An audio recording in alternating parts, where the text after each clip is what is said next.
Sister విషయంలో నాకు తెలిసి ఆ డింపుతో ఉన్నంత క్లోజ్ పాపతో కూడా లేదు, బ్రదర్తో కూడా లేదు. అంటే బిడ్డ కంటే ఎక్కువ అంత ప్రేమించేది అనమాట. ఎందుకంటే 8 సంవత్సరాలు చూస్తున్నాను కదా, అంత ప్రేమించేది. హిమ్మను కూడా ప్రేమిస్తుంది, మరి తన అక్క పిల్లల ముగ్గురిని కూడా తన పిల్లల్లాగా.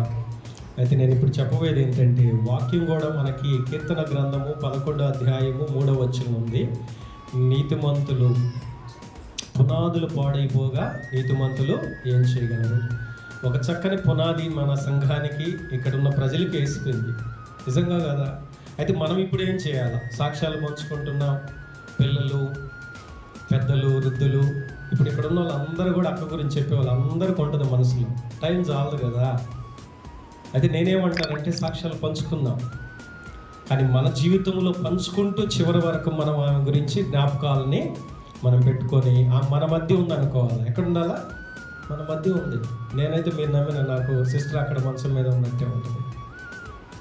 బ్రదర్ ఎప్పుడు ఫోన్ చేసినా వెంటనే బ్రదర్ రేపు వెళ్ళాల్సి వస్తుంది, సిద్ధపడు అంటాడు అనమాట. నాకు చాలా పెళ్ళిళ్ళు కావచ్చు, చాలా మీటింగ్ బయటికి అన్నీ కూడా ఆపుకునేస్తాం. మా ఇంట్లో వాళ్ళకి ఎక్కువగా సిస్టర్ విషయం చెప్పినానంటే, మా మిస్సెస్ ఆమె ఇస్తారమ్మ కానీ పిల్లలు ఒప్పుకోరు. ఎక్కడ నువ్వు అన్నీ ఆపుకొని ముందు సిస్టర్ దగ్గరికి వెళ్ళు అంటారు అనమాట. అయితే నేనేం నేర్చుకున్నాను అంటే, శ్రమల్లో ఉండి నేర్చుకున్నా. నేను సిగ్గుపడతా, నేను వీళ్ళ దగ్గర నేర్చుకుని ఆ శ్రమల్లో నుండి భార్య భర్తల ప్రేమ అంటే నేను ఇక్కడ జోషన్ అనేది గొప్పగా పైకి ఎత్తడం కాదు. మీకు అందరికంటే మా సేవకులం కాబట్టి నేను కల్లారా 20 ఏళ్ళ పరిచర్య మరి మా మధ్య ఉంది. తర్వాత 8 ఏళ్ళ శ్రమల దినాల్లో చాలా నేర్చుకున్నాను. నేను ఇంట్లోకి వెళ్ళి మా ఆడవాళ్ళు కూడా కొంచెం కోపడినా కూడా నేను వీళ్ళని చూసి నేర్చుకున్నా. చూడు అక్క ఎంత అంటే, ఐఈఎంలో ఇండియన్ ఎవాంజలికల్ మినిస్ట్రీలో పనిచేసేటువంటి అక్క అన్నకాడికి వచ్చేటప్పటికి అన్నకంటే ఎక్కువ సేవ చేసింది కూడా చెప్పాలంటే, ఎప్పుడు వివాహం కాకముందు కూడా. కానీ జోషన్న దగ్గరికి వచ్చింది ఎందుకంటే వాక్యానుసారంగా లోబడింది, ప్రతి విషయంలోనూ విధేయురాలు. ఎంతో గొప్పగా అన్ని విషయాలు తెలుసు, అన్నకంటే కూడా ఎక్కువ. అది నేర్చుకున్నాను నేను. అంత శ్రమలో కూడా ఎక్కడ కూడా అలాంటి జీవితం, అలాంటి భార్య భర్తలు నేను ఇంతవరకు చూడలేదు. నాకు 50 వయసు, ఇప్పటికి నేను చూడలే, ఇక చూడబోను కూడా.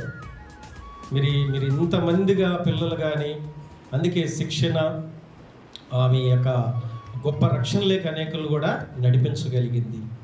నిజంగా నేను అంటాను, క్రమము లేక నడిపించింది. అక్రమము చేవర్ల నాయకుని అక్రమం అంటే ఆ సిస్టర్కి ఇష్టపడేది కాదు. అంకుల్కి ఇష్టపడే అంకుల్ కూడా వాళ్ళు బాగా పెంచాడు, ఆయన చాలా క్రమశిక్షలు పెంచాడు. నేను అంటాను, తండ్రికి మించిన క్రమశిక్షణ సిస్టర్, ఆ బ్యూలాక్కకు మించిన చెల్లెలు చాలా క్రమశిక్షణ. అది నేను కూడా గమనించాను. సేవకుల్లో కూడా ఒక ప్రతిష్టమైన, చాలా యథార్థంగా. అందుకని వాక్యము మనకి 57వ అధ్యాయం యెషయా గ్రంథంలో అంటాడు కదా, నీతిమంతులు కొనిపోబడుట అనేకులు ఏం చేయరంట, గుర్తుపెట్టుకోండి. నిజంగా వాళ్ళు పాపం చూడకుండా, వాళ్ళు ఈ లోకముల దుష్టత్వాన్ని చూడకుండా. ఒక్క మాట చూడండి, అక్కడ అలాంటి జీవితం మనం నేర్చుకొని ఉందాం. ఈరోజు సాక్ష్యాలు ఈ రోజుతోనే కాదు, మరి మనం ఊపిరినంత వరకు, జీవనంత వరకు అది నిలబెట్టుకోవాలి. 57వ అధ్యాయం యెషయా గ్రంథంలో అంటాడు కదా, నీతిమంతులు నశించుట చూసి ఎవరును దానిని. మరి నీతిమంతులే మరి లోకి విడిచి ఎందుకు వెళ్ళిపోతున్నారు? వెళ్ళాలి. ఎందుకు వెళ్ళాలి అనేది కూడా చూద్దాం. భక్తులు అయిన వారు తీసుకొని పోతున్నారు. నిజమైన భక్తురాలు, నిజంగా హానాకు దేవునితో నడిచాడు. అయ్యా వస్తానంటే తగిన సమయంలో పిలుచుకున్నాడు. సిస్టర్ను కూడా తన యొక్క, అందుకే భూమి మీద తన భక్తులు తనకిష్టులు, ఆయనకి శ్రేష్ఠులు. ఎక్కువ భక్తున్న వాళ్ళంట ఎక్కడ కాదు నువ్వు ఉండాల్సిన నా దగ్గర అంటాడంట దేవుడు.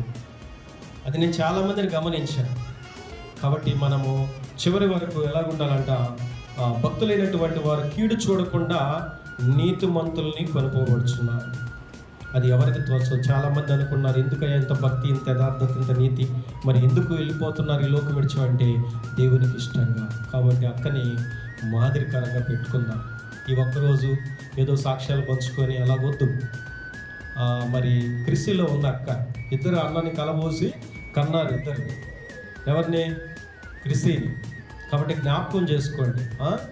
మరి క్రిస్టి కొరకు చాలా భారంగా చేయాలి ప్రార్థన. మరి సిస్టర్ ఏదైతే పాప తను మరి ఆరోగ్యంగా ఉన్నప్పుడే ఆ బిడ్డ రక్షణ పొందాలని ఆమె ఆశ, చాలా ఆశ ఉండేది. అయితే ఆశ మరి నెరవేర్చలాగన మీరందరూ కూడా ప్రార్థన చేయండి. మరి సేవకునికి మరి ఎప్పుడు ఎల్లప్పుడూ ఇక్కడ ఉన్న వారందరూ కూడా అక్కలేదులే, మాకు భయం లేదులే అని సహోదరులు కానీ సహోదరులు విడిచిపెట్టద్దు దయచేసి. దేవుడి భూమి మీద ఉంచినంత వరకు మీ సహకారం, మీరు ప్రార్థన అన్ని విషయాల్లో మరి మిక్కిలిగా ఈ పరిచర్య, ఈ పునాది మీద వేయబడిన పరిచర్య ముందు కొనసాగాలంటే మీ వ్యక్తిగత కుటుంబంగాను సహోదరులు యవనస్తురాలు అందరూ కూడా అక్క ఉన్నట్టుగానే ఈ పరిచర్యను మరింతగా బలంగా ముందుకు తీసుకెళ్లాలా. మరి మీరందరూ సహకారాలు. నా వంతు ఏంటంటే, నాకు ఈ ప్రాంతంలో ఎందరో ఉన్నా నా తోబుట్టు కంటే కూడా బ్రదర్ సేవకుడిగా ఆ రోజు నుంచి ఈ రోజుకి మరి ఆ యొక్క ఆత్మ సంబంధమైన ఆ ప్రేమను దేవుడు ఇచ్చాడు. అయితే ఈ భూమి మీద ఉన్నంత వరకు, ఒకవేళ ప్రభువు నన్ను పిలుచుకున్నంత వరకు నేను బ్రదర్తో ఆ రోజు కదే ఈ రోజు కదే ఆ ప్రేమను, దైవ ప్రేమను బట్టి అన్న ఎవరో నేను ఎవరో, ఇక్కడున్న మీరెవరో నేనెవరు, ఇది దేవుని ప్రేమ. అక్కంత ప్రేమ చూపించింది ఈ ప్రాంతాల ప్రజలకు.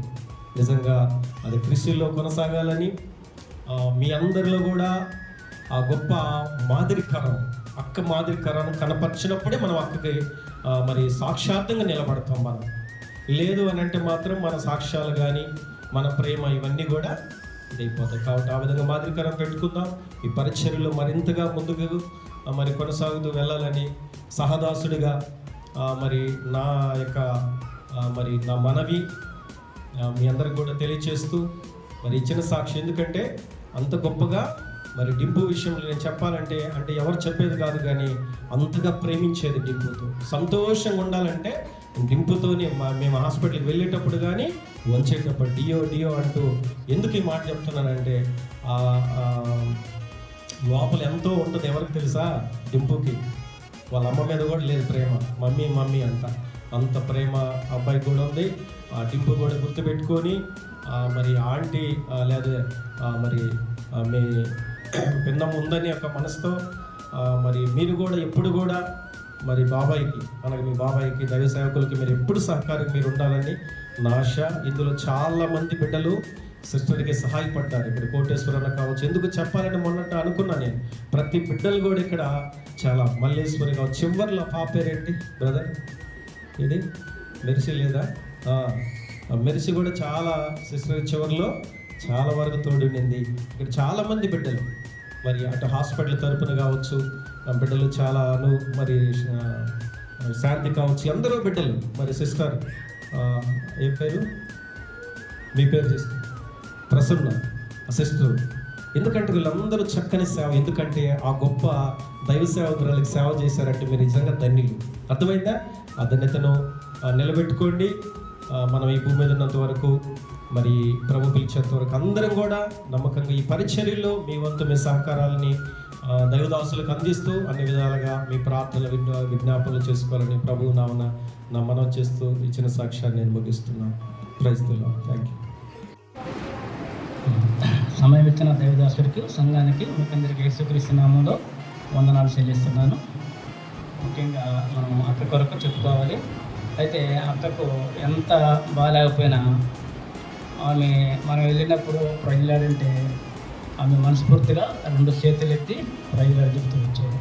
అయితే పిల్లల్ని కూడా ఇంకా మన ఇళ్ళకి పిల్లల్ని రానియాలంటే మనం రానియము. ఎందుకంటే పిల్లలు వస్తే గలబా చేస్తారు, అన్ని వస్తువులు పడేస్తారు అని చెప్పి తలుపులు వేస్తారు. ఆ అక్క పిల్లలందరినీ దగ్గర పెట్టుకొని పిల్లలకు ఎంతో వాళ్ళకి బైబిల్ గురించి చెప్తూ కీర్తనలు అవి నేర్పిస్తూ అప్పచెప్పుకుంటూ ఉండిందనమాట. ఆ విధంగా ఇప్పుడు యోబు గ్రంథంలో ఒక మాట చూస్తే మనుషులు శ్రవానుభావంలోకే పుట్టుతున్నారని. అయితే నిజమే, మరి మనుషులకి అందరికి కూడా ఎన్నో శ్రమలు, అలాంటి శ్రమ అక్క కూడా కలుగుతూ వచ్చింది. అంత మాత్రమే కాదు, యోహాను కూడా అపోస్తలుడైన పౌలు కూడా ఒక మాట అంటాడు, ప్రభు నిమిత్తము మనకి నిందలు, అవమానములు, శ్రమలు ఇవన్నీ కలుగుతున్నాయని. అయితే అక్క జీవితంలో కూడా ఎన్నో శ్రమలు పొందుతూ వచ్చినప్పుడు కూడా ఆమె ఎక్కడ ధైర్యాన్ని విడిచిపెట్టలా, అధైర్యపడలా, ప్రభు వైపు చూస్తూ వచ్చింది. ఆమె ప్రభు కూడా కనిపెట్టుకుంటూ వచ్చింది. ఆమె సేవా పరిసరాల్లో కూడా ఎంతో నమ్మకంగా పిల్లలకు కానీ సంఘంలో కానీ చేస్తూ వచ్చింది. అయితే నేను వచ్చిన కొత్తల్లో ఆ యొక్క కింద ఉండే మందిరంలో ఉండే వాళ్ళము అక్క వెనకాల కూర్చునేది. సండే స్కూల్ పిల్లలందరూ అటుపక్కన కూర్చున్నప్పుడు ఒక పక్కన గమనిస్తూ ఉండేదన్నమాట. ఎవరైనా పిల్లలు కానీ ఒకవేళ ఏమైనా గలబా చేస్తే వెంటనే వాళ్ళ వీపు మీద బెత్తం పడిపోయేది. అయితే అక్కడ ఉన్నప్పుడు చాలామంది పిల్లలు ఉండారు, చాలామంది పిల్లలను నడిపిస్తూ వచ్చింది అనమాట. అయితే ఇప్పుడు అంతమంది పిల్లల్ని చూడలేకపోతున్నాను. అది ఒక విచారకర వస్తంగాను. ఎంతో మంది పిల్లలు, ఆడపిల్లలు కానీ మగపిల్లలు కానీ చాలామంది ఉన్నారనమాట. ఆ విధంగా ఇంకా యోబు గ్రంథము 7:1 చూస్తే, భూమి మీద మనుషులది నెలలది యుద్ధకాలం కదా, కూలి దినములు వంటివి కదా అని ఉందన్నమాట. నిజమే, మన యొక్క భూమి మీద దినములు కూలి దినాలు అంటే అనమాట. ఆ యొక్క ఎన్నో శ్రమానుభవంలో కలుగుతూ ఉంటాయి. అందుకనే ఈ విధంగా ఎన్నో శ్రమలు మనకి కలుగుతూ ఉన్నాయి. అందుకనే మొన్న అబ్రహామన్న కూడా ఒక మాట చెప్తూ వచ్చాడు. ఒక భక్తుడు అన్నాడంట, అంటే దైవ సేవకుడు, నాకు స్టంట్ వేశారు, మీకు కూడా స్టంట్ వేశారంటే గుండె ఆపరేషన్ చేశారు, అయితే మన దినములన్నీ కూడా లెక్కింపబడి ఉన్నాయని ఉన్నదంట. అయితే అందుకని ఇర్మియా భక్తుడు మాట అంటాడు, నేను తల్లి గర్భములో పిండమునై ఉండగా నీ కన్నులు నన్ను చూసినవి అని అంటాడు. అవును, మరి నీ ధర్మశాస్త్రంలో, నీ గ్రంథంలో నా దినములన్నీ కూడా లెక్కింపబడి ఉన్నాయి అంటాడు. అదేవిధంగా అక్కడ కూడా 6వ తారీఖు దాకా జీవించుతూ వచ్చింది. ఈ నెలలో 7వ తారీఖున ఆమె చనిపోయినది. అయితే 6 దేని చూస్తుందంటే, 6 ఆది కాండంలో మనం చూస్తే మనిషిని చేసిన దినము 6 అన్నమాట. అదేవిధంగా 7 విశ్రాంతి లేక ప్రభు వెళ్ళిపోయాడు. అక్కడ కూడా 7వ తారీఖు విశ్రాంతి లేక వెళ్ళింది, విశ్రాంతి తీసుకుంటూ వచ్చిందనమాట. అయితే ఆమె చనిపోయింది 12:30 కాదు కానీ 1:30కి. అదే 12:30 అయితే ఈ మాట చెల్లుబాటు కాదు, 1:30కి 7వ తారీఖు చనిపోయింది. అయితే ప్రభువు కూడా సిలువలో 7 మాటలు పలుకుతూ వచ్చాడు. 7వ మాటలో సమాప్తమగును అంటే తండ్రి చేతికి, అయ్యా తండ్రి నా ఆత్మను చేతికి అప్పచెప్తున్నాను అన్నాడు అనమాట. ఆ విధంగా అక్క కూడా 7వ తారీఖు ఆ యొక్క ప్రభువుకి ఆత్మను అప్పచెప్తూ వచ్చింది. అదేవిధంగా అక్క ప్రభు 7 మాటలు 7వ మాటలో సమాప్తమని కలుగజేస్తూ వచ్చాడు. ఇక్కడ 7వ తారీఖులో అక్క జీవితం విషయంలో సమాప్తం జరుగుతూ వచ్చింది. ఇంకా చూస్తే మనము ఈ యొక్క ఆమె చనిపోయిన 7వ దినము, 7 అంటే విశ్రాంతి దినాన్ని, ఆ యొక్క సమాప్తి దినాన్ని 7x7 మనం లెక్కేసి ఈ 49 వస్తుంది. ఈ 49 అక్క వయసుని సూచిస్తుంది అనమాట. ఇంకా 7+7 చూస్తే 7 14 సంవత్సరాలంటే మన సంఘాన్ని స్థాపించి కూడా 14 సంవత్సరాలు అయింది. ఇంకా 7వ అంకెలు తీసుకుంటే నేను కూడా 2018 ఈ నవంబర్ మాసంలో నేను ఈ మందిరానికి వచ్చాను అనమాట. అది కూడా చూసుకుంటే లెక్క కూడా 7 సంవత్సరాలు నేను కూడా ఈ మందిరానికి రావటం. అయితే అక్క జీవితంలో కూడా ఒక లెక్కింపు ఉంది. ఆ విధంగా అబ్రహామును ఏ విధంగా అంటూ వచ్చాడో ఒక లెక్క ఉందని, ఇక ఇర్మియా గ్రంథంలో ఏ విధంగా చెప్పబడుతూ వచ్చిందో అక్క జీవితంలో కూడా ఒక లెక్క దేవుని ఇష్టానుసారంగానే అక్క తీసుకున్నాడని మనకు అర్థమవుతుంది.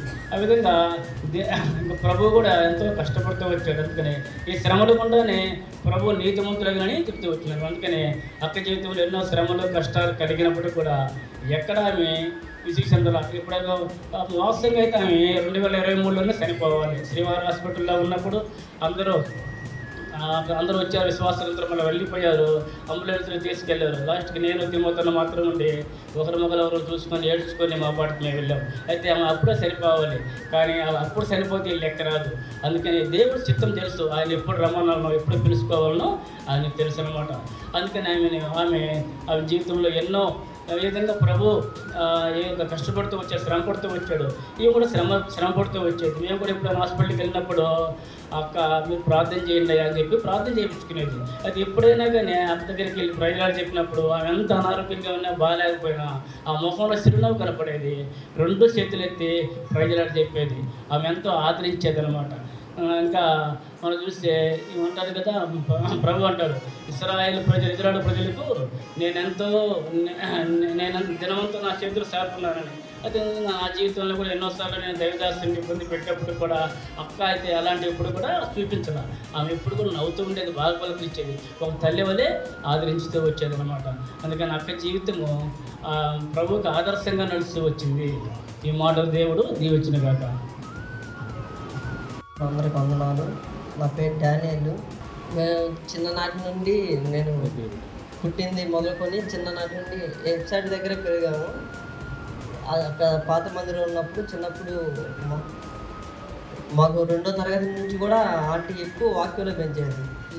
ఇప్పుడుండే పిల్లకాయలు కనీసం 8వ తరగతికి కూడా ఒక అధ్యాయంలో 12 వచ్చినాలంటే 12 వచ్చినాలు కూడా చెప్తున్నారో నాకు తెలియదు. కానీ మాకు 2వ తరగతి నుంచే 119వ కీర్తన అనర్గళంగా చెప్పాలి. చెప్పేది ఒక రీతి అయితే ఒక్కోసారి టక్కన మధ్యలో ఆపద్దండి, అది ఆపేసి కింద నుంచి పైకి చెప్పమంటుంది. అది ఆపి మళ్ళీ టక్కన మళ్ళీ ఆపేది, మధ్యలో నుంచి మళ్ళీ అంటే 100 వచ్చిన చెప్పు, 112 వచ్చిన చెప్పు, 98 వచ్చిన చెప్పు, అట్ట మమ్మల్ని భలే కన్నీకృతంగా వాక్యంలో పెంచింది. వాటికి ముఖ్యంగా అర్ధరాత్రులైనా సరే నేను వచ్చి మీ దగ్గరికి వచ్చి అర్ధరాత్రిలో పండుకున్నా కానీ నేను ఏ వచ్చిన చెప్పమన్నా టక్కని చెప్పమని చెప్పింది. అలా మమ్మల్ని మా బ్యాచ్ని మాత్రం వాక్యంలో పెంచుతూ వచ్చింది. కానీ నేనేమనుకుందంటే మామూలు వాక్యం కదా అని చెప్పేది నేర్చుకుంటాం లేదు. మేము ఆదివారం మాత్రం మందిలో కలిసేది, ఎందుకంటే చిన్నపిల్లలు కదా సండే స్కూల్లో. ఈ మధ్య అంతా స్కూల్కి వెళ్తున్న టైంలో ఆంటీ మాకు హోంవర్క్ లాగా వాక్యం ఇచ్చేది. ఆదివారం వచ్చిందంటే ఇంకా వాక్యం చెప్పకపోతే ఇంకా ఆంటీ చేతిలో బ్రతకం అనేది. నైటు 11:30 కూడా చదివిన సమయాలు ఉంది నా అనుభూతిలో. 12:30 వాక్యం రాకపోతే అల్లాడిపోయేది, మళ్ళీ ప్రార్థన చేసుకునేది. అమ్మ ఆంటీకి వాళ్ళందరూ ముందు నన్ను పెట్టేస్తుందని భలే భయపడేది. అట్ట కొనసాగుతూ వస్తున్నాము. కానీ వీబీఎస్లలో మామూలు వాక్యాలు అన్నీ చెప్తూ వచ్చేది. కానీ నేను మామూలు దేవుడే కదా, హిందువులలో ఉండే దేవుడే కదా, మామూలుగా అయింది చనిపోయింది వచ్చింది, మన కోసం చనిపోయాడు, పాపాల కోసం చనిపోయాడని అంటూ ఉండేది. కానీ నేను పెద్దగా నమ్మేది కాదు. కానీ ఆంటీ మాత్రం నా కొరకు బాగా ప్రార్థన చేస్తూ వచ్చేది. అదే నాతో చెప్పేది. ఒక్కోసారి ఈబీఎస్ నుంచి మధ్య మీటింగ్ నుంచి నేను వెళ్ళిపోయేది. ఆంటీ గేట్ కాడే కూర్చొని నన్ను కనిపెట్టుకునేది, ఎక్కడికి వెళ్తున్నాను సేనా అనేది.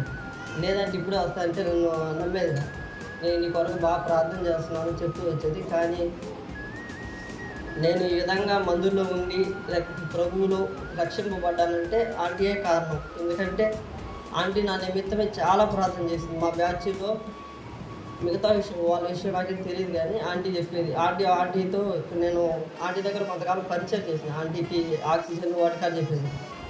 మొదటి పొలం వాళ్ళేమో నాకు తెలియదు, కానీ చిన్నాయి నువ్వు మాత్రం నా ఫలమే చెప్తూ వచ్చేది. ఎందుకంటే మీ కొరకు నేను చేసిన ప్రార్థనలో నువ్వు ఒక్కడవే నా దగ్గరకు వచ్చిన ఫలాలు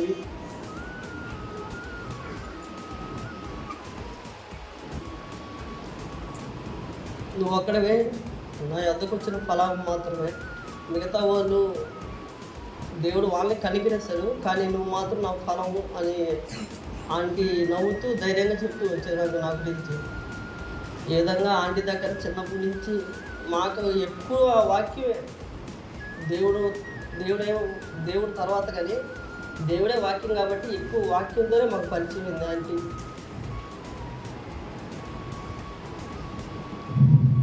ఈ విధంగా ఆంటీ చివరి దినాలు కూడా ఉండలేకపోయాను. నా కారణాలు బట్టి నేనే తప్పిపోయాను.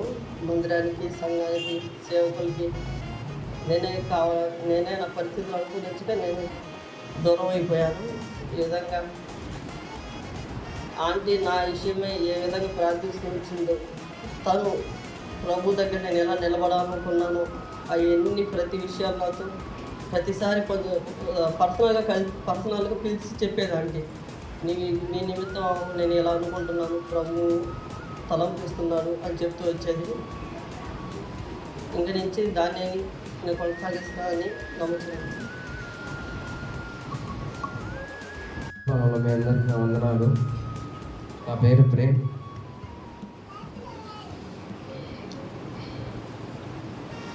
ఆంటీని నేను మొదటిగా పాత మందిరంలో ఉన్నప్పుడు చిన్నపిల్లవాడిని అప్పుడు చూశాను. అమ్మతో పాటు స్త్రీల మీటింగ్ జరుగుతున్నప్పుడు పోయినప్పుడు నా మొదటి పరిచర్యగా అప్పుడే జరిగింది. అందరూ స్త్రీల మీటింగ్కి వెళ్ళినప్పుడు వాళ్ళ చెప్పులు ఎలా అంటే అలా వేరే విధంగా పరేసి ఉన్నారు. అప్పుడు నేను బయట ఆడుకుంటూ ఉండేవాడిని. అవి కరెక్ట్గా లైన్లో ఒక రీతిలో పెట్టాను. అదే నా మొదటి పరిచర్య. స్త్రీల మీటింగ్ అయిపోగానే అప్పుడు ఆంటీ బయటకు వచ్చి నాకు కొన్ని చాక్లెట్స్ ఇస్తారు. అప్పుడు నేను చూసింది ఆంటీని. మేము సండే స్కూల్లో నుంచి ఆంటీ మధ్యలో పెరిగాము.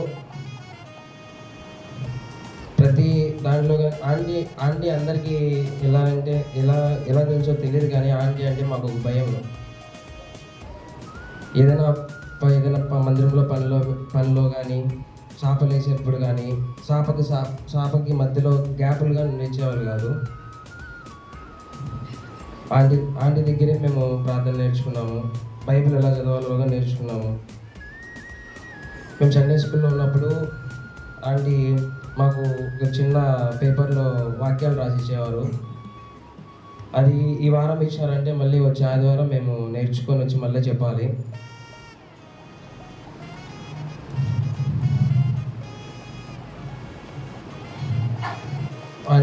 ఆంటీ ప్రతి ఒక్క పనిలో కానీ మేము ఆంటీ దగ్గర నుంచి నేర్చుకున్న క్రమంగా ఏదైనా పరిచయం చేయాలన్నా కానీ ఏ పనైనా కానీ మళ్ళీ క్రమంగా చేసేవాళ్ళము. నన్ను సంతోష్ని విట్రపాల్ని ఎంతో అనుకున్నారు మందిరంలో. వాళ్ళు అనుకున్నట్టు మేము ఉండలేకపోయినాము. ఇంటికి పోయిన ప్రతిసారి ఏం చేసినావు, ఎలా ఉన్నావు అని అడిగేది కాదు. ప్రార్థన చేసుకున్నావా, బైబిల్ చదివినా అని అడిగేవారు ఆంటీ. ఎంత బాగలేకపోయినా కానీ, ఎంత అనారోగ్యంతో ఉన్నా కానీ, ఎంత బాధలో ఉన్నా కానీ, ఎప్పుడైనా ఈ మనిషి అయినా పోయినప్పుడు నవ్వుతానే మాట్లాడేవాళ్ళు. ప్రతిదీ మేము ఈ మందిరంలో ఏదైనా పనిలో అయినా కానీ, ఏ పరిచయంలో అయినా కానీ ఇంత కరెక్ట్గా ఇట్లా చేస్తున్నామంటే దానికి కారణం ఆంటీ అంకులే. ఏ టైం దొరికినా కానీ, మేము స్కూల్కి వెళ్ళకపోయినా, మా కాలేజ్ దొరకకపోయినా కానీ ఊరిని మందిరానికి వచ్చేసేవాళ్ళము. వీడు సంతోష్ అయితే కీబోర్డ్ నేర్చుకుంటూ ఉండేవాడు, నేను తబలా నేర్చుకుంటూ ఉండేవాడిని. మేము మందిరంలో ఆరాధన జరిగే టైంలో మామూలుగా నేను అప్పుడు తాళాలు కొడుతూ ఉండేవాడిని. మమ్మల్ని బయటికి పోనిచ్చేవాళ్ళు కాదు అసలు. ఎప్పుడెప్పుడు ఆంటీ ఆరాధన చేస్తారో ఎప్పుడు బయటికి వెళ్ళిపోదామని ఉండేవాడిని. ఆంటీ అంకులు వాళ్ళ కిసి కన్నా మమ్మల్ని వాళ్ళ సొంత బిడ్డల్లాగా మమ్మల్ని పెంచినారు.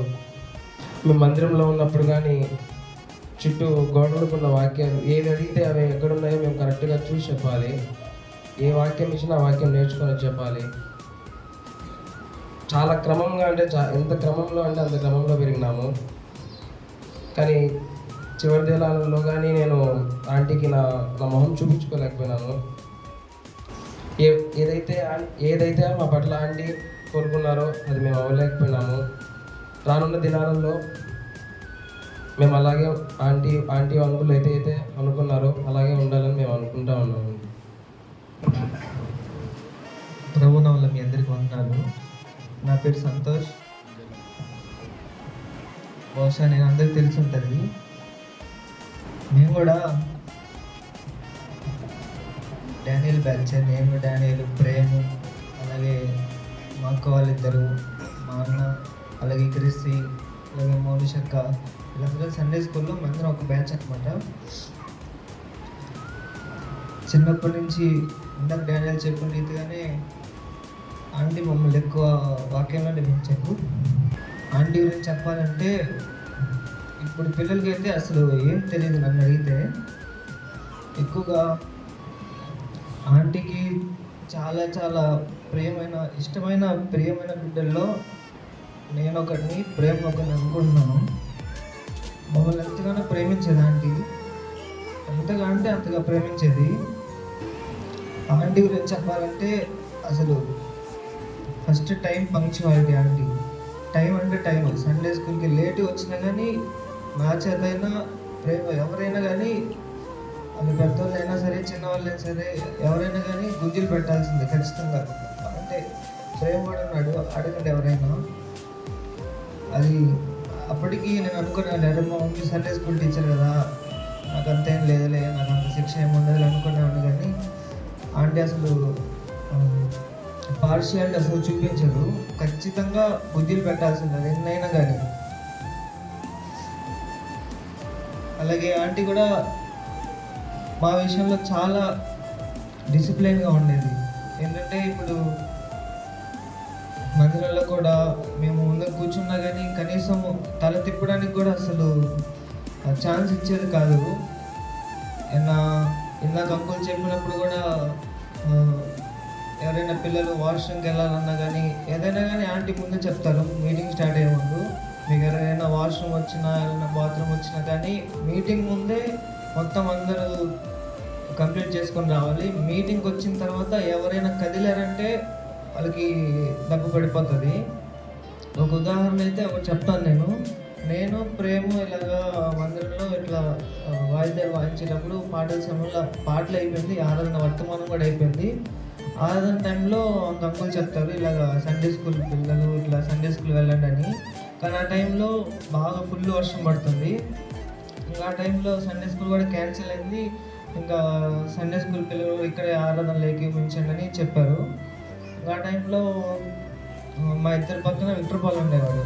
విక్టర్పాల్ వచ్చి నాకు అర్జెంట్ టాయిలెట్ వస్తుందని వెళ్ళాలి అంటే, లేదురా ఆంటీ ఉన్న పక్కనే వెనకాల చూస్తూ ఉన్నారు, నువ్వు వెళ్ళావంటే నీకు దెబ్బలు పడిపోతాయి అన్నారు. కానీ అయినా వినలేదు. వాడు జస్ట్ ఊరికి అలా వెనక చూశాడు. ఆంటీ వెనక నుంచి కలుసుకొని పడబడకుండా కొట్టుకుంటూ వచ్చేస్తున్నారు అందరినీ, పిల్లలందరినీ. అది నాకు గుండె జల్లు అనిపించింది. అప్పటికి వెనకాల తిరిగిన వాడు మళ్ళీ కూర్చున్నాడు. ఇంకా మీటింగ్ అయిపోయినంత వరకు అసలు కనీసం కథలు కూడా కదలేదు. అలాగా మమ్మల్ని ఆంటీని ఎంతో భయంతో భక్తితో పెంచారు. వాక్యాలు కూడా మాకు నేర్పించేటప్పుడు కూడా కీర్తనలు 1, 2, 3, 4, 5 అధ్యాయాలు, ఒకేసారి 2 అధ్యాయాలు, ఒకేసారి 3 అధ్యాయాలు ఇలా నేర్పించి కంఠతం పట్టించేదనమాట. ఒకసారి ఏమన్నా మాకు హాలిడేస్ ఇచ్చినా కానీ కనీసం ఖాళీగా ఉండడానికి కూడా లేదు. ఆంటీ ఫోన్ చేసి మందిరానికి రండి, లేదా మేము మందిరానికి ఎప్పుడైనా వచ్చినప్పుడల్లా ఆంటీ మందిరంలోనే మంచం వేసుకొని పడుకునేవాళ్ళు. ఆ టైంలో ఆంటీ చూసి 121 కీర్తన నేర్చుకొని నాకు చెప్పి వెళ్ళండి అనేవాళ్ళు. అప్పటికి మాకు అంత అంటే విసుక్కునే వాళ్ళు ఆ టైంలో అంత తెలియదు కాబట్టి ఎంతో కష్టపడి బట్టి పట్టేసి చెప్పేస్తాం అనమాట. ఉదాహరణకి 23వ కీర్తన చూసుకున్నా కానీ లాస్ట్ చిరకాలము యెహోవా సన్నిధిలో నేను నివాసం చేసేదను అక్కడ మొత్తం వరకు ఆంటీకి అప్పచెప్పుకుంటా లాస్ట్కి ఇంకా అయిపోయింది, నాకు ఇంకా ఆకలేస్తుంది, వెళ్ళిపోవచ్చు అనే ఆనందంలో చెప్పుకుంటూ వచ్చేస్తాను. లాస్ట్ చిరకాలము సన్నిధిలో నేను నివాసం చేసేదనని అది చెప్పేటప్పుడు యెహోవా మిస్ అయిపోయిందంటే మళ్ళీ ఫస్ట్ నుంచి ఆంటీ మళ్ళీ ఫస్ట్ నుంచి చెప్పు గొప్ప ఒక పక్క ఆకలేస్తుంది, మరి పరిస్థితి ఏంటి అంటే మళ్ళీ ఆంటీ అసలు ఆంటీ ఎంత కఠినంగా ఉంటుందంటే నేను అలాగే ప్రేమ కూడా చాలా అనుభవించాం ఆంటీ విషయంలో. ఎంత కఠినం అంటే అంత కఠినం. అది నాకు కూడా కొంచెం బాధ వేసింది. ఇప్పటి పిల్లలు అసలు ఒక్కరు కూడా మాట్లాడట్లేదు. అదైతే మేము చాలా అనుభవించాం ఆంటీ విషయంలో. ఎప్పుడైనా కానీ ఆంటీ మమ్మల్ని పసిగట్టేస్తాను అనమాట. చూసి ఏమైనా ఇలా ఆదివారం వచ్చి అంటే ప్రెసిడెంట్ అని చెప్పగానే ప్రెసిడెంట్ అని చెప్తారు, నవ్వుతా వెంటనే పసిగట్టేస్తారు. బాగాలే ఉన్నాను, ఏమైంది నీకు అని. ఆ విషయంలో నా తల్లిదండ్రులు కూడా అంత గమనించి ఉండరేమో, నాకు మీ తల్లి గమనించారు.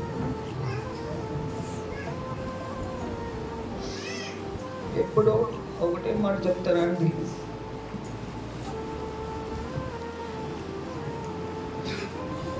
నేను ఎంత సంతోషంలో ఉన్నా, ఎంత బాధలో ఉన్నా, ఎంత దుఃఖంలో ఉన్నా కానీ, ఎలా ఉన్నా కానీ అండి మాకు ఎప్పుడు ఒకే వాక్యం చెప్పారు. నా ఒంటికైతే నేను అనుభవించిన దాంట్లో ఒకే ఒక వాక్యం చెప్పేవాళ్ళు.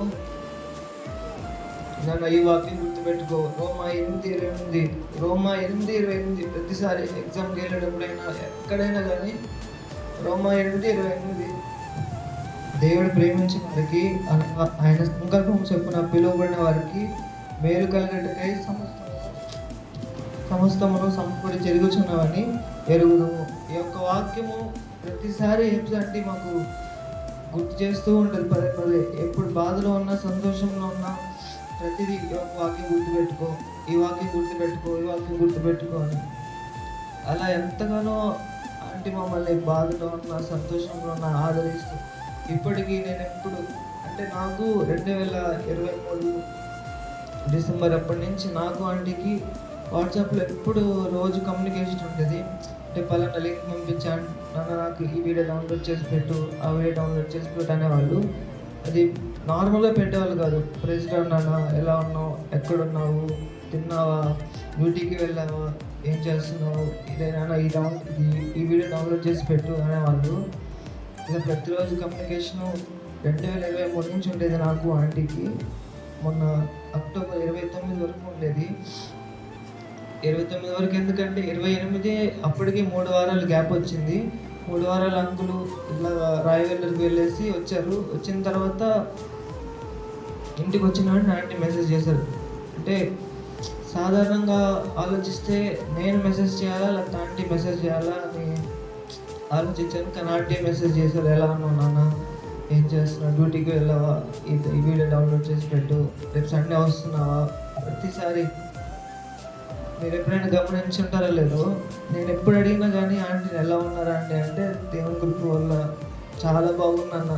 నా మట్టుకు నాకైతే నేను ఎప్పుడు అడిగినా బాగున్నాను నాన్న అని ఎప్పుడు చెప్పలేదు. దేవుని కృప వల్ల చాలా బాగున్నాను నాన్న అని చెప్పేవారు. ఎవరైనా చెప్పగలుగుతారు అలాగా? అసలు నా మట్టుకు నేనైతే నాకు జ్వరం వచ్చి ఆయాసం వచ్చినా కానీ కనీసం నిలబడలేను. అలాంటిది ఆంటీ ఎన్ని సంవత్సరాలు ఆక్సిజన్ పైప్స్ పెట్టుకొని ఫోన్ లైన్లో ఆరాధన చేస్తూ ఇలా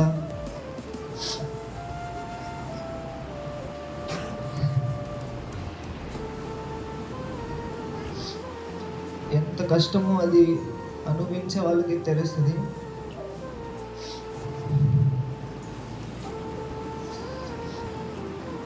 నిజమండి, అసలు ఆంటీ ఎంతగా ప్రేమించాలంటే ఆ ప్రేమను ఎంత కోల్పోయింది. ఇప్పటికి కూడా కూడా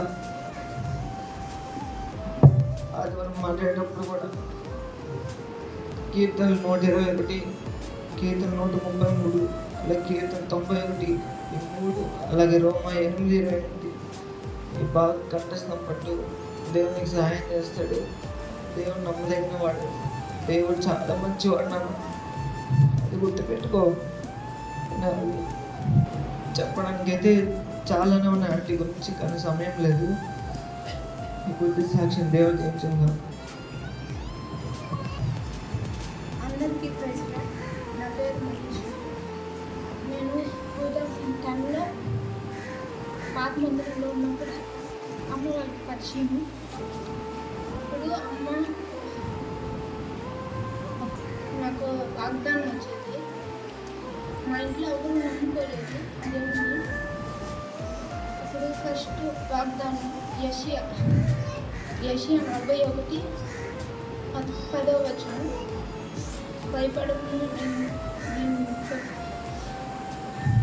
భయపడకము, నేను దేవుని అన్నాను, దిగులు పడకము, నేను కనపడుతున్నాను చెప్పాను, బలపడుతున్నాను చెప్పాను.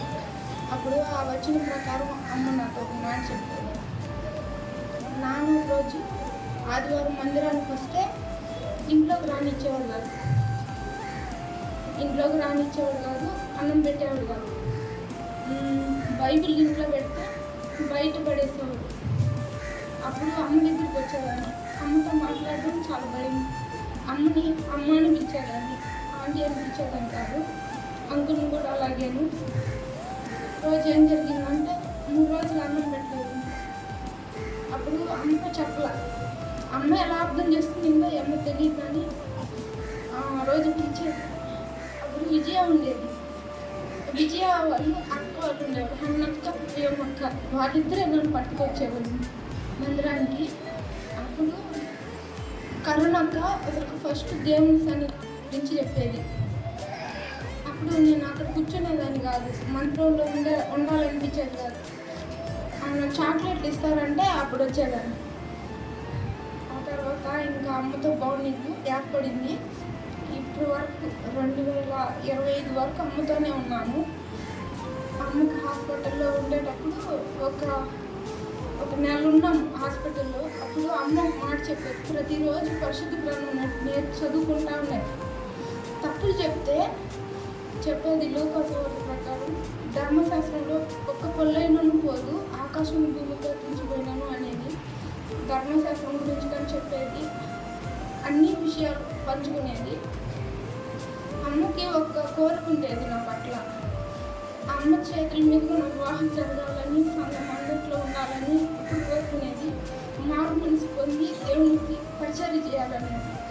ఒకరోజు ఏం జరిగిందంటే పరిచర్యకు ఇష్టంగా చేసేదాన్ని. అమ్మ చెప్పేది, ఎవరైనా తల్లిదండ్రులు వదిలేసిన పేదవాళ్ళు మనం దత్తత తీసుకొని వాళ్ళకి పరిచయం చేద్దాం మళ్ళీ అనేది.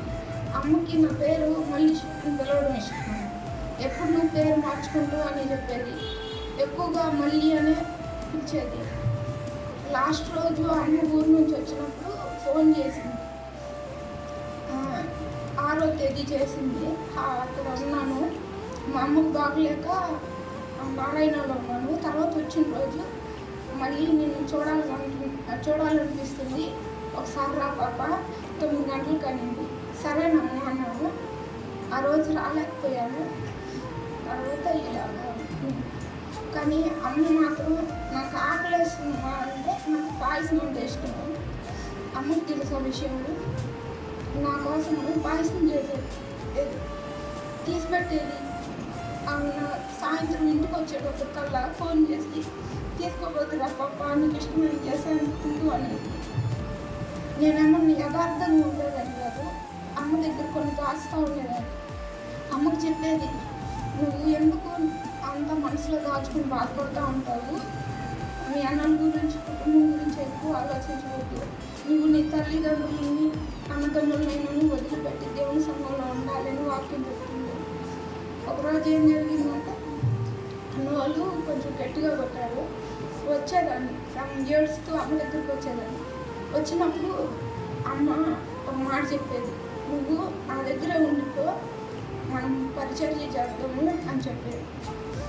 అలాగా అమ్మ ప్రతిరోజు 2010 నుంచి 2025 వరకు అమ్మ కోరిక ఒకటే, నేను మారు మనసు పొందాలి, సంఘంలోనే ఉండాలి అని కోరుకున్నాను.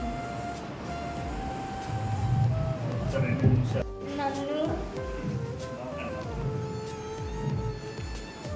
చిన్నప్పుడు కాదు కానీ పెద్ద అవుతా నన్ను ఎంతో బాగా చూసుకునింది. ఒకరోజు నన్ను తడిగింది నన్ను ఆంటీ, సౌమ్య అన్నం తిన్నామంటే తిన్నాను ఆంటీ అని చెప్పినాను. అంటే సౌమ్య నేను ఒకటి నిన్ను అడగాలనుకుంటున్నాను. ఏంటంటే నాకు భయం వచ్చింది. ఏంటంటే అంటే నువ్వు ఎప్పుడు బాత్రూమ్స్ తీసుకుంటావు, ఎప్పుడు నువ్వు మామూస్ పొందుతావు, నువ్వు ఎప్పుడు పాపాలు ఒప్పుకుంటావు అంటే అడిగినాను. సరే అంటే నేను తల ఊపినాను. తల ఊపిన తర్వాత నువ్వు తల ఊపేది కదా సౌమ్య, నువ్వు బాత్రూమ్స్ తీసుకోవాల్సిందే కదా అనింది. నువ్వు ఎక్కువ ప్రార్థన చేసుకో అనింది. ఒకరోజు ఏమైందంటే అంకుల్ ఆడితే వెళ్తే నేను ఆంటీ గారితో వచ్చిన్నాను. వస్తే నువ్వు సౌమ్య కమ్మలు ఎందుకు పెట్టుకున్నావు, నైస్ కావాలి అడిగేది నన్ను. నేను అప్పటి నుంచి కమ్మలు తీసేసేది, మళ్ళీ పెట్టుకునేది, అది చేసినాను. కొంచెం ఆంటీ మాట వెళ్ళలేదు. నేను ఈ శాసనం జీవించాను. సమయం ఇచ్చిన అక్క గురించి చెప్పాలంటే చాలా టైం ఉంది. అయితే అన్నేమో 5 నిమిషాల కల్లా ముగించేసుకున్నాను. నాకు ఈరోజు లీవ్ ఇవ్వలేదు, అడిగాను. అందుకని నన్ను శనివారం తీసుకుంటానంటే ఇంకా వీలు కుదరలేము అన్నాడు. సరే అని ఒక 5 నిమిషాలు లేట్ అయినా పర్వాలేదు వస్తాను అని చెప్పాను. అయితే అక్క 2014 నుంచి మేము ఈ మందిరానికి రావడము. అప్పటి నుంచి ఎలా అంటే వచ్చిన కాడి నుంచి మందిరానికి అక్కతో ఎక్కువ పరిచర్య కూడా మొదలైంది. అయితే 2014లో నుంచి అక్క కూడా మా దగ్గరికి ఒందరుగుంటకి వచ్చేది పరిచర్య చేసేదానికి. అంటే ఒందరుగుంటలో ఉన్నాం మేము దయం అని, అప్పుడు సువర్ణ కూడా ఉండేది. ఇలాగ వాళ్ళ దగ్గరకు వచ్చి ప్రతి గురువారము అక్క నవనీత ఆంటీ ఇద్దరు వచ్చేది, ప్రార్థన చేయించేది మాతో. మాకు ప్రార్థన చేయడం కూడా రాదు అప్పట్లో, ఎలా చేయాలో కూడా తెలియదు. అయితే అక్క ప్రతి వారము గురువారం వచ్చేది. మొదటి పాటలు కూడా మాకు ఇవి అర్థమే కాదు మొదట్లో. అంటే స్టార్టింగ్ రావడం కదా, ఈ పాటలు అన్నపడేటప్పుడు అర్థమయ్యేది కాదు, ఈ పాడేదానికి కూడా మాకు చేత కాదు కదా. అయితే అక్క వచ్చినప్పుడు ప్రతిసారి పాటలు నేర్పించేది. వాక్యం వచనాల్లో ఒక అధ్యాయం తీసుకుని ఒక్కొక్కరి చేత ఒక్కొక్క వచనం చదివించేది, ఒక్కొక్కరి చేత ప్రార్థన చేయించేది. అలాగ 2-3 గంటలు మాతో సమయం గడిపి మళ్ళీ అక్క రిటర్న్ వచ్చేది. అలాగే ప్రతి గురువారం మాతో పాటు అక్క ప్రతి వారం వచ్చేది. అయితే ఈ మధ్యకాలంలో ఎక్కువ అక్కతో అమ్మ చనిపోయిన తర్వాత నుంచి ఇంకా ఎక్కువ బాండింగ్ అనేది ఎక్కువ పెరిగింది. ఎందుకంటే ప్రతిదీ నేను అన్నకంటే ముందు అక్కకు చెప్పేస్తా, ఏదైనా తర్వాత అన్నకు చెప్తాను. ఇంట్లో ఏ సమస్య అయినా మా ఇద్దరం వచ్చిన సమాధానం లేనప్పుడు కూడా అక్కకు చెప్పినప్పుడు అక్క ఏమనేదంటే, నువ్వు నానమ్మతో తనతో మాట్లాడడం నేర్చుకో అని చెప్పేది. తెలివిగా మాట్లాడు, ఎందుకు ఎలా అంటే అలా మాట్లాడటం, సమాధానం లేకుండా చేసుకోవడము అని ప్రతిదీ అక్క నాకు అంతగా, మా అమ్మ కూడా చెప్పుండదేమో అనుకుంటాను. ఎందుకంటే అట్లా తల్లిగా నన్ను ఆదరించింది, అట్లా అక్కగా కూడా. అయితే అక్క ప్రతిసారి అక్క దగ్గరికి వెళ్ళినప్పుడల్లా, మీరే నా వందరకొండ నుంచి రావడము, మీ ద్వారా నా ఆత్మలు ఏం సంపాదించుకోరా, లింగు అంటే మీరిద్దరే వస్తుంది మరి నా దగ్గరికి అనేది దయమని నన్ను. అయితే 2024 నుంచి అక్క చెప్పేది, పిల్లలు ఉన్నారు కదమ్మా అక్కడ ఎస్టీ పిల్లలు చాలామంది ఉన్నారు, వాళ్ళతోటి పరిచయం మొదలు పెట్టుకోకూడదా, వాళ్ళకి ఏదన్నా స్నాక్స్ ఇస్తానని చెప్పి ఏదన్నా పాటలు నేర్పించడము అలాగ అలవాటు చేసుకోండి అమ్మా, ఆ ఏరియాలో పరిచయం మొదలు పెట్టండి అని అక్క 2024లో చెప్తే 2023 నుంచి చెప్తాను. కానీ నేను అసలు పెద్దగా పట్టించుకోవాలి. అప్పట్లో 23 నుంచి అక్క మమ్మల్ని ఒత్తిడి చేయడం మొదలుపెట్టింది, పరిచయం చేయండి, అక్కడ పిల్లల్ని తెలుసుకోండి అని. అయితే 2024 నుంచి నేను అది పరిచయం చేయడం మొదలుపెట్టాను. అయితే స్టార్టింగ్ ఎలా చేయడము, ఎలా పిల్లల్ని పిలుచుకోవాలి, ఎలా పిల్లలకి ఏం నేర్పించాలని అక్కే మొదటి నుంచి నాకు చెబుతూ వచ్చింది. పిల్లలకి ఇదిగో ఇలాగ చిన్న స్టోరీ చెప్పు, ఇలా సండే స్కూల్ పాటలు నేర్పించు, అలాగ ప్రతి ఒక్కరిని ఇంటింటికి వెళ్ళి పిలుచుకునేది. పిల్లలు వాళ్ళకై వాళ్ళు రారు కానీ అయితే ఇంటింటికి పోయి ప్రతి పిల్లల్ని పిలుచుకునేది. ఇప్పటికి 30 మంది దాకా ప్రతి సండే పిల్లలు వస్తారు.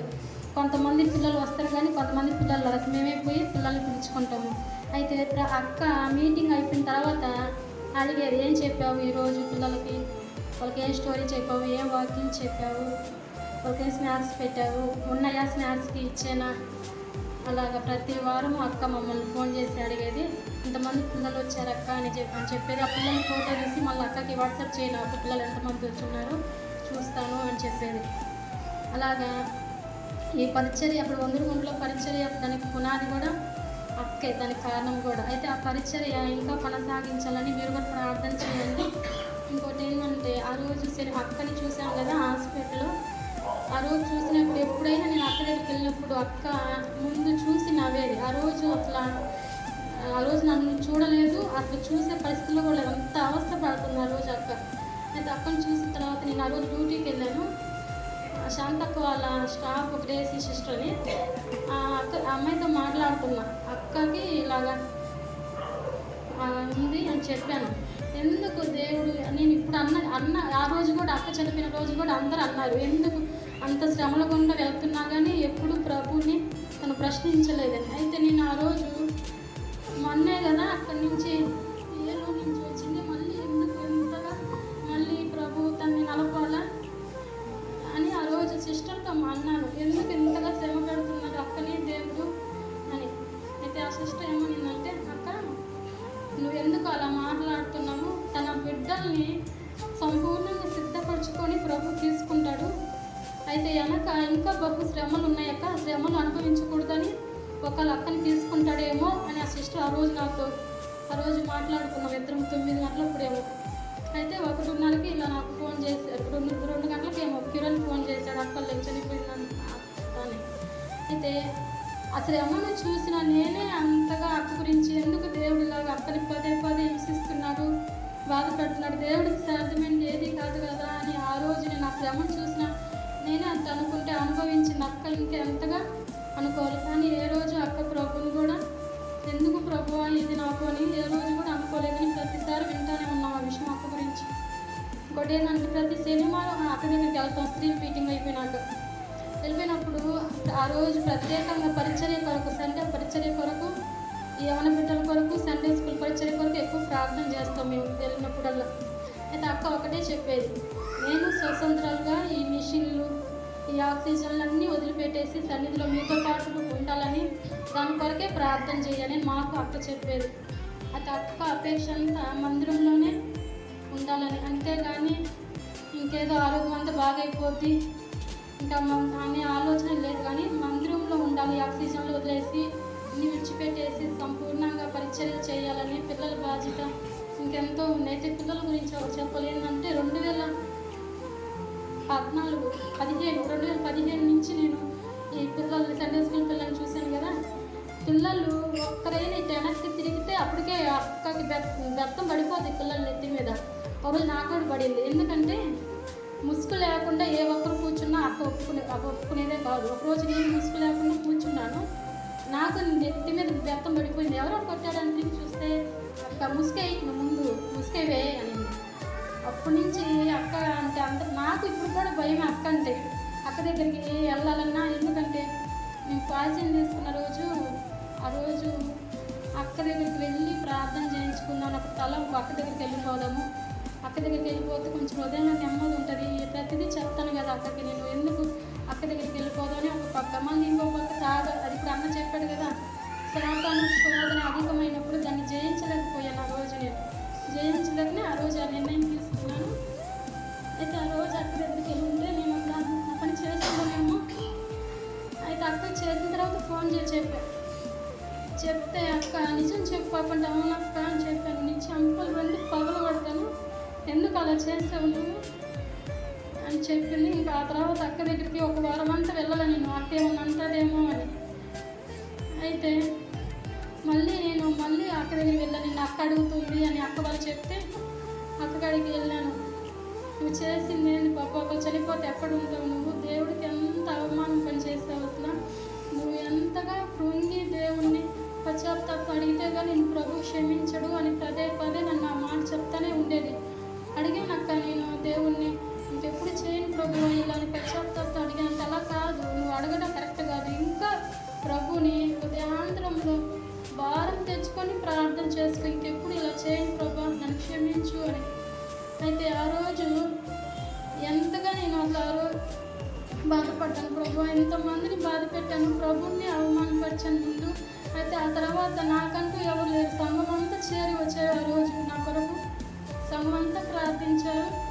అంటే కండవెల్లు కూడా మొన్న వచ్చిన వాళ్ళు అన్నారు, అన్నవాళ్ళు డేవిడ్ అన్నవాళ్ళు, ఆ సిస్టర్ వాళ్ళు, నువ్వే కదా ఎందుకు చేసావు ఇలా, అన్నయ్య చెప్పాడు నీ గురించి ప్రార్థన చేయమని అని. అయితే ఇంతగా సంఘం నా వెనక ఉంది కదా, నేను ఎందుకు ఇప్పుడు కూడా ఈరోజు కూడా నా అంటూ మా బంధువులు ఎవరు మమ్మల్ని అసలు ఆ రోజు కానీ అమ్మ చనిపోయిన రోజు కానీ తర్వాత నేను పాజిటివ్ తీసుకున్న రోజు కానీ ఎవరు మమ్మల్ని ఆదరించలేదు, కానీ ఎవరు చూడలేదు. అయితే సంఘము అంతకంటే ముందు అక్క కూడా మమ్మల్ని ఎక్కువగా ప్రేమించేది. అయితే అక్క నేను పాజిటివ్ తీసుకున్న తర్వాత కొంతకాలం నాలో కొన్ని బలహీనత కనపడ్డాయి. అయితే ప్రతిసారి నాకు ఫోన్ చేసి, తిన్నవా, ఎలా ఉంది ఇప్పుడు నీకు ఆరోగ్యం, ఉన్న గొంతులో మంటగా కడుపులో మంటగా లాగా ఉండేదంటే లేదు అక్క అని చెప్పేది. లేదు పాప అలా ఉంటుందంట, నాకు చెప్పారు నువ్వు ఎక్కువ నీళ్ళు వాటర్ టెంకాయ నీళ్ళకి తాగు అనేది. అయితే నేను ఒక వారం బాగా నీరసం అయిపోయారు. సండే చర్చికి కూడా వచ్చే పరిస్థితిలో లేను ఆ రోజు. అయితే ఆ రోజు వచ్చాను, ఆ రోజు టిఫిన్ కూడా తినలేదు, ఎందుకంటే నేను ఒళ్ళు అంతా బాగా నీరసం అయిపోయింది, దడ చేస్తుంది.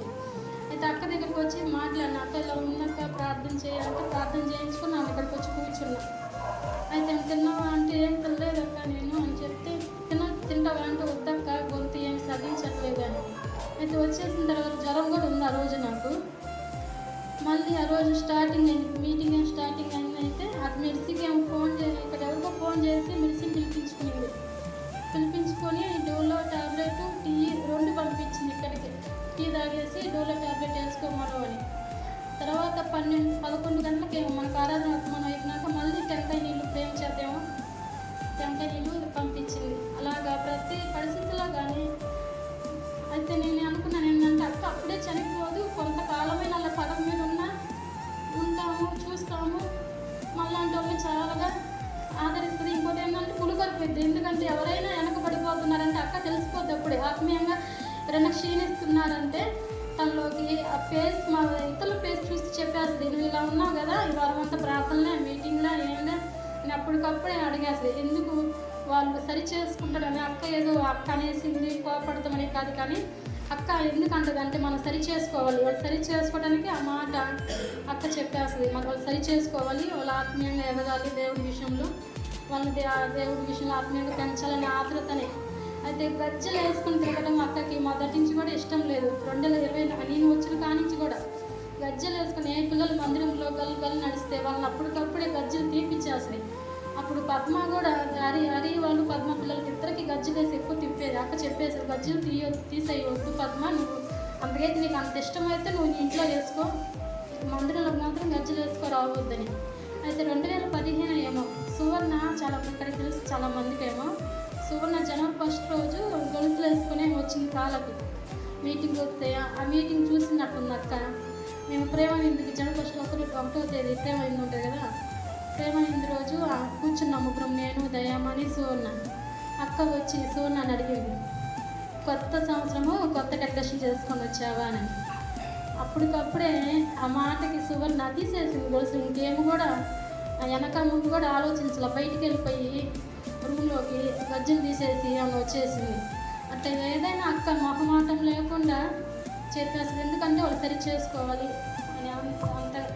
అయితే నేను అక్కకి బాధపడేది, ఎందుకంటే అక్క ఇంకొంతకాలం బాగుంటే బాగుండు, ఒకవేళ సంపూర్ణంగా ఆరోగ్యం లేకపోయినా అలాగ పడక మీద ఉన్నా కానీ కొంచెం మమ్మల్ని ఆదరించేమో, ఇంకొక మమ్మల్ని పులికలిపేమేమో అని ఇప్పుడు హృదయంలో ఉంది. అయితే అన్న చెప్తున్నాడు కదా, ప్రతి ఒక్కరము అక్కడికి వెళ్ళవలసిన వాళ్ళమే అని. అయితే మనం ఆ రీతిగా సంపూర్ణంగా సిద్ధపడి వెళ్ళాలని. ఇంకోటి పరిచర్య కొరకు ప్రార్థన చేయండి. అయితే ప్రతిసారి కుటుంబంలో ప్రార్థన, వ్యక్తిగత ప్రార్థన చేయండి. మొదట వేకువజామున లేసి ప్రార్థన చేసి నేర్చుకోను. ముందు వేకువజామున లేసి నీ పిల్లల దగ్గర 2 చేతులెత్తి దేవుని స్తుతించు, దేవుడి దగ్గర స్తుతించి ప్రార్థన చేయి. నీ బిడ్డల విషయంలో నీ బిడ్డల రక్షణ కొరకు అని ప్రతిసారి నాతో కూడా అదే మాట చెప్పేది. సాక్షి దేవుడు. అందరికీ ప్రైజ్ లార్డ్. యాక్చువల్లీ నాకు ఏం చెప్పాలో తెలియదు, నేనేం ప్రిపేర్ అవ్వలేదు. లాస్ట్ మినిట్లో నాకు చెప్పాలనిపించింది, నాకు గుర్తొచ్చినా నేను చెప్తాను. అమ్మ నాకు చిన్నప్పటి నుంచి, నాకు అమ్మ క్లోజ్ అయినా నా బీటెక్ ఫస్ట్ ఇయర్ వరకు అమ్మ నాకు అంత క్లోజ్ కాదు. అంటే మమ్మీ హాస్పిటల్లో ఉండేవాళ్ళు, నేను అమ్మమ్మ దగ్గర పెరిగేదాన్ని. సో నాకు మమ్మీకి అంత టచ్ లేకపోయేది. బీటెక్ వచ్చాక అమ్మ నా ఓన్లీ ఫ్రెండ్ అయిపోయారు. నాకు యాక్చువల్లీ ఎందుకో తెలీదు, బీటెక్ వెళ్ళాక ఫ్రెండ్స్ లేకుండా అయిపోయాను నేను అప్పుడు మమ్మీకి చెప్పేదాన్ని, నాకు ఫ్రెండ్స్ లేరమ్మా, నాకు మాట్లాడడానికి ఎవ్వరు లేరు అని. అమ్మ నాకు చెప్పేవాళ్ళు, మమ్మీని చూసాక మమ్మీకి అసలు ఎవరైనా ఫ్రెండ్స్ ఉన్నారా, మమ్మీ ఎప్పుడు ఇంట్లో ఒక్కరే ఉంటారు, మమ్మీకి ఓన్లీ ఫ్రెండ్ యేసయ్య, నువ్వు యేసయ్య పైన డిపెండ్ అవ్వడం నేర్చుకో, యేసయ్య నీ బెస్టెస్ట్ ఫ్రెండ్ అవుతారు అనుకుంటూ. అందరికీ వేరియస్ అనుభవాలు ఉండొచ్చు మమ్మీతో, కానీ మమ్మీ నాకు ఎప్పుడూ నేర్పించేవారు, యేసయ్య నీ ఓన్లీ ఫ్రెండ్, నీ బెస్ట్ ఫ్రెండ్ అనుకుంటూ. సంతోష్ చెప్పినట్టు మమ్మీ ఎప్పుడు రోమన్స్ 8:28 రిసైట్ చేస్తూ ఉండేవాళ్ళు. పక్కా ఏదన్నా ప్రాబ్లం వచ్చో లేకపోతే ఎగ్జామ్కి వెళ్తుండో నాకు భయం వేస్తుందమ్మా, నాకు అర్థం కావట్లేదు అంటే రోమన్స్ 8:28 చెప్పుకో, రోమన్స్ 8:28 చెప్పుకో అని చెప్పేవాళ్ళు. వాళ్ళతోనూ స్ట్రిక్ట్గా ఉండేవాళ్ళు కాదమ్మా, నాతో కూడా స్ట్రిక్ట్గా ఉండేవాళ్ళు. నాకు చాలా బాధ వేసేది. మిగతా ఫ్రెండ్స్ వాళ్ళ, లైక్ నాకు ఇంటర్ వరకు ఉన్న ఫ్రెండ్స్ వాళ్ళ అమ్మ వాళ్ళందరూ వాళ్ళు ఏం చేసినా వాళ్ళని అలో చేసేవాళ్ళు, వాళ్ళు ఇష్టం వచ్చినట్టు ఉండేవాళ్ళు. నేను అమ్మతో అలా ఉండలేకపోయేదాన్ని. అమ్మ కొట్టేవాళ్ళు, తిట్టేవాళ్ళు, తలతిప్పనిచ్చేవాళ్ళు కాదు. మందిరంలోంచి బయటకు అమ్మ మందిరానికి వచ్చే వరకు నేను మందిరంలోంచి బయటకు వెళ్తే పక్కా నాకు తన్నులు పడేవి, లేకపోతే ఇంటికి వెళ్ళాలంటే నాకు ఆ తర్వాత భయం.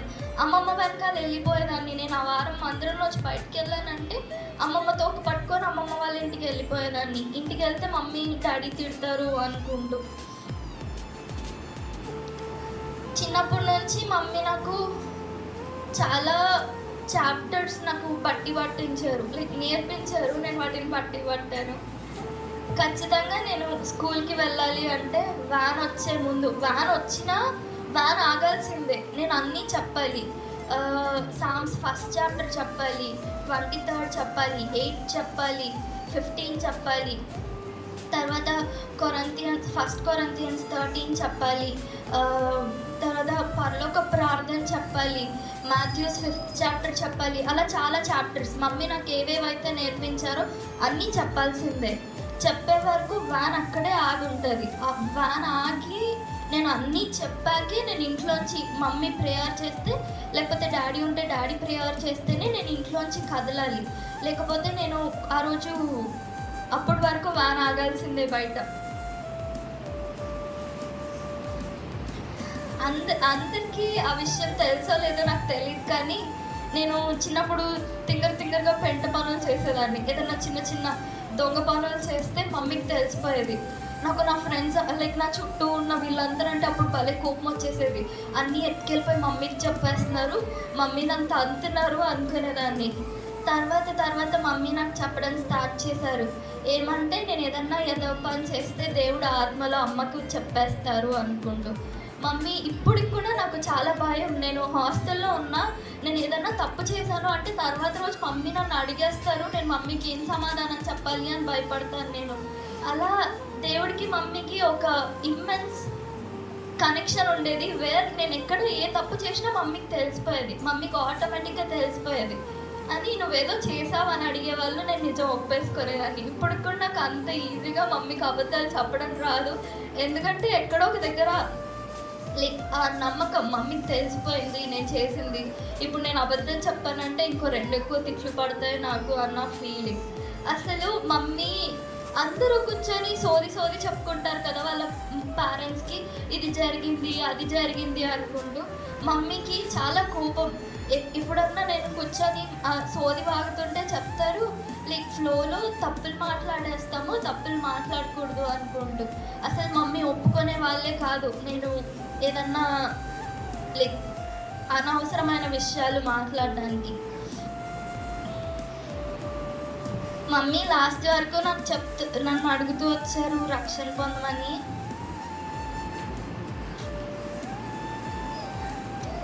నేను అదొకటి చేయలేకపోయాను.